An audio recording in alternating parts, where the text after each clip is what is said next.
Okay, it's dry, the shape is set, and I've just been playing around with some of these stamps just to put a little bit of decoration onto it.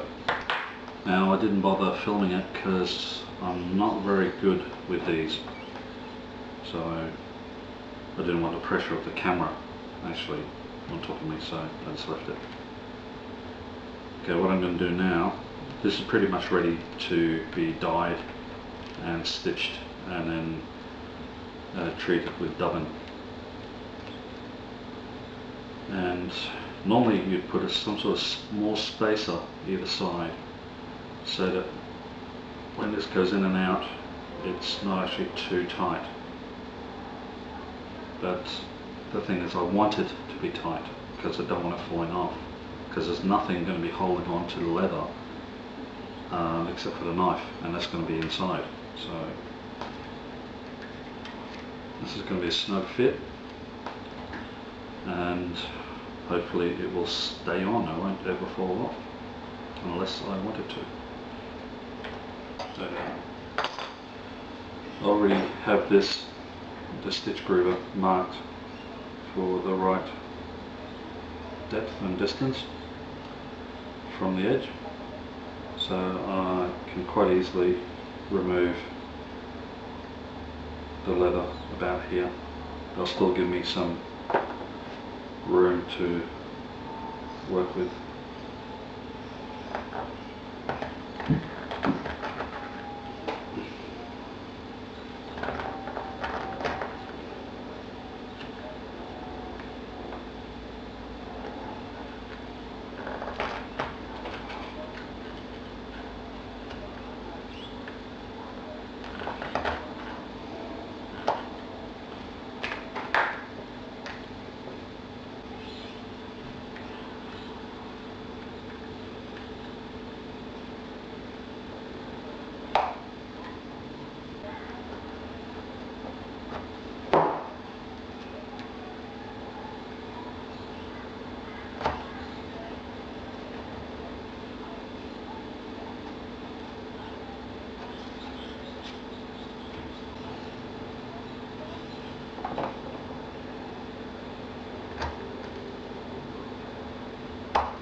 Screw this. Don't know why, but I'm sweating really bad at the moment, and the last thing I want to do is get that wet while I'm working on it. I'm just dripping sweat everywhere. So for now I'm just going to call it quits. I'm going to pick up where I left off tomorrow.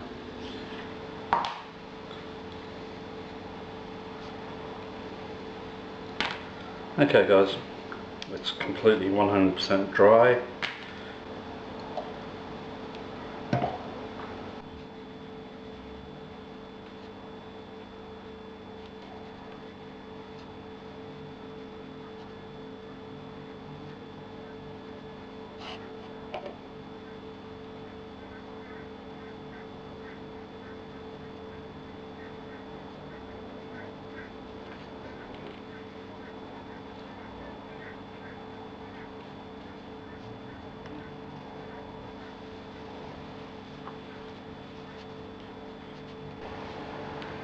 Okay, that should do it. Alright guys, the dye has dried, and I'm just going through the stitch holes with the awl just to make sure there's no dye blocking the holes.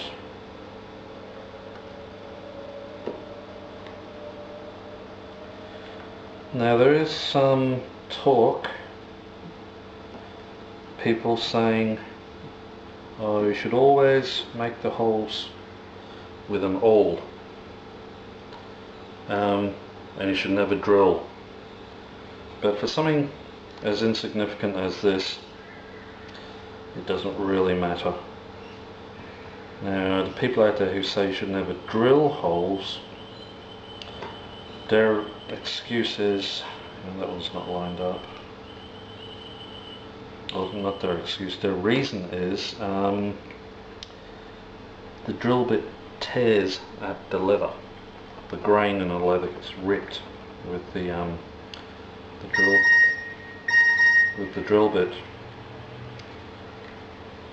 and the awl actually pushes through the fibres of the leather rather than digging in and chewing it up. Once again, with something as insignificant as this, just a little pouch, it doesn't really matter. It's not going to make much difference.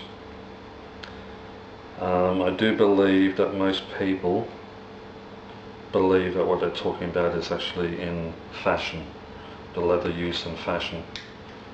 I guess I could check and find. But not knowing much about the leather industry and all that, I was just guessing on that.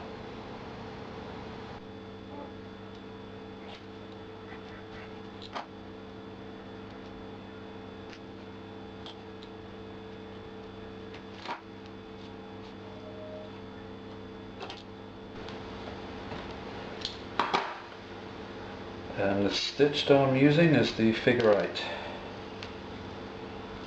The figure 8. So if this is the leather that I'm sewing, you basically have your needle, thread going through like that. Hang on, just want to make sure you can see that on camera. Obviously, no, you can't.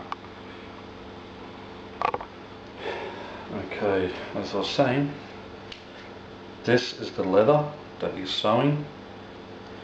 Have one needle, two needles, the thread going through the first hole, and what I do is the second hole I loop it through a couple of times like a starting knot. Then you want to go in like that, through,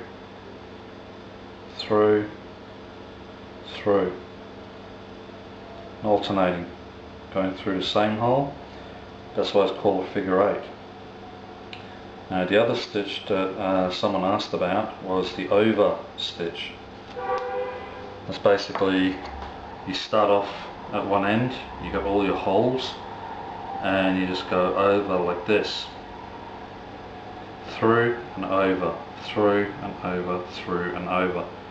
Now I don't like that stitch, and this is my own personal reason, is if over the course of time your stitch gets nicked or cut, then the whole thread technically is cut in half, and then that can unravel quite easily in either direction. With the figure 8 stitch, if one of them's cut, that one may unravel in either direction, but this one is still intact, and that goes through the other way. Now fair enough, it's one piece of thread that is looped in on itself, but if one side is cut right here, this one or this one is not, and this one here and this one here is actually that same thread. This one goes around here and is the one next to it, goes around here, it's the one next to it. So if one thread is cut here, only one side will actually unravel. If two of them are cut, then both of them will unravel, but at least you've got a backup if one is severed. With this one, if that one's cut, the whole thing can unravel quite quickly. So that's my own personal thoughts on it.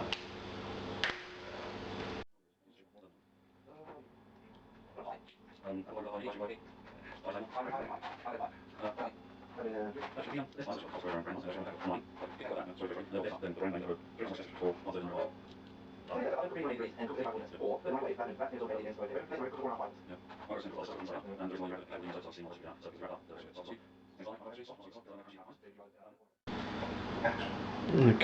here I'm doing the last stitch.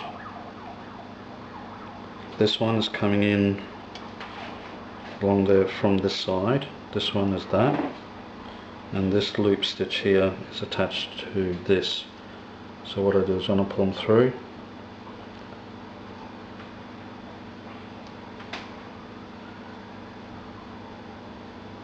feed them through like that, as if you're tying a knot, and you just pull that, and that knot should securely tie the thread, and it disappears inside the leather. And then you can just cut that and cut that, and that's the job done.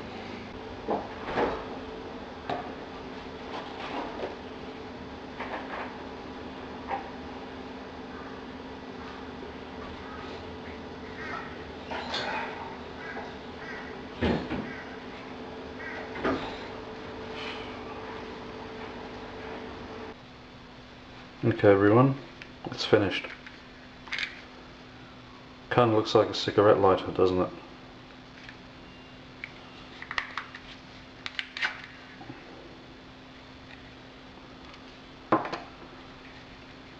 So what I'm going to do now is just add some dubbing